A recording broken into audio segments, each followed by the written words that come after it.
Hi there, Becky here from 168 Fitness. Over the past few weeks, I've been giving you my top tips and advice on how to run your first 5K before the Easter holidays.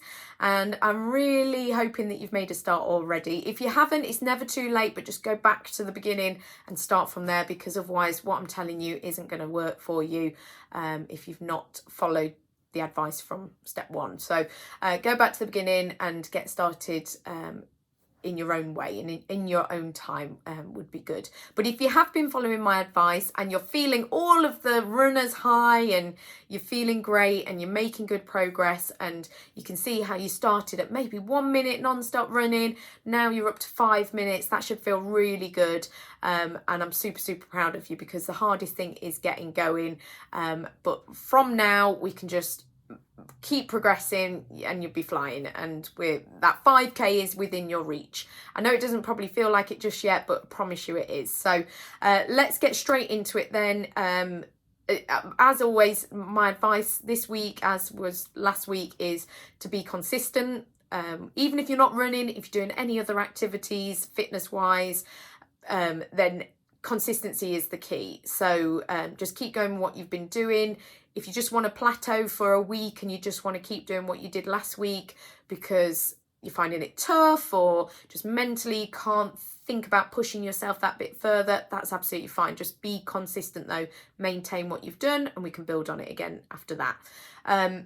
If you are ready to push to the next level, then assuming you've been following roughly where I've given sort of some varying advice, let's assume that maybe you're now up to running 5 minutes non-stop. Week 4 we're in, so if you're running 5 minutes non-stop, let's try and build that up to 10 minutes non-stop as well. So like I said last week, it might not happen on the first attempt, but it depends how you think about it. Some people need to build into these things, and you might want to start with 5 minutes and then walk for a bit and then run 10 minutes non-stop. Or you might just want to get it over and done with. Do a bit of a walk warm-up and then running 10 minutes non-stop. Or you might find that on your first run of the week, if you're doing sort of 2 to 3 a week, your first run of the week you do the 5 minutes, the second run you do 7 minutes, and the third run you go for that 10 minutes. You can do it in marginal progressions as well. All works. Whatever you can get your head round, whatever works for your schedule, whatever works for your body as well, then that's great. But let's try and edge it up to the 10-minute mark, and it's going to feel so good once you get there, promise.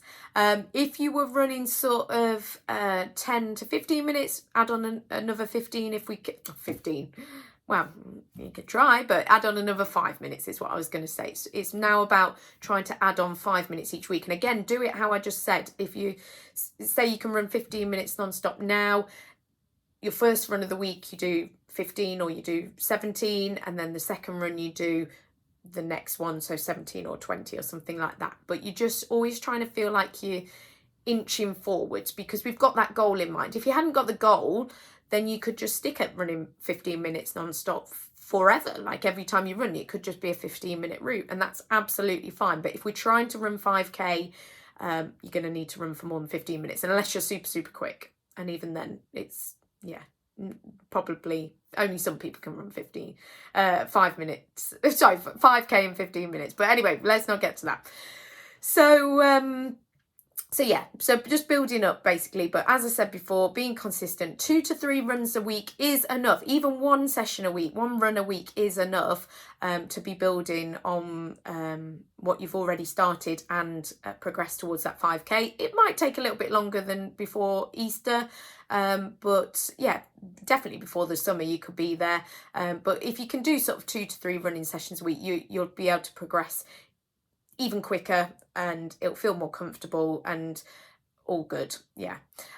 If you are struggling with any kind of injuries or issues or anything, either speak to a physio or someone you know who's able to help with that, or feel free to drop me a message and I can point you in the right direction or give you advice myself. I've had probably most injuries that runners have: knees, shins, feet, that's a lot of it, back, everything that classic running sort of problems, issues, and I've got several different ways of treating those sort of injuries and problems, so I can give you some advice on that, or just any queries if you find anything difficult, or you just want to say thank you, or you just want to tell me about your progress, then please do get in touch, because I'd love to hear. And as I said before, that I just love running, so I want to share with you my advice and get you all running so that you can feel all the benefits as well. So yeah, I'll be back next week with some more top tips and advice, but please do keep in touch in the meantime, and let's keep going.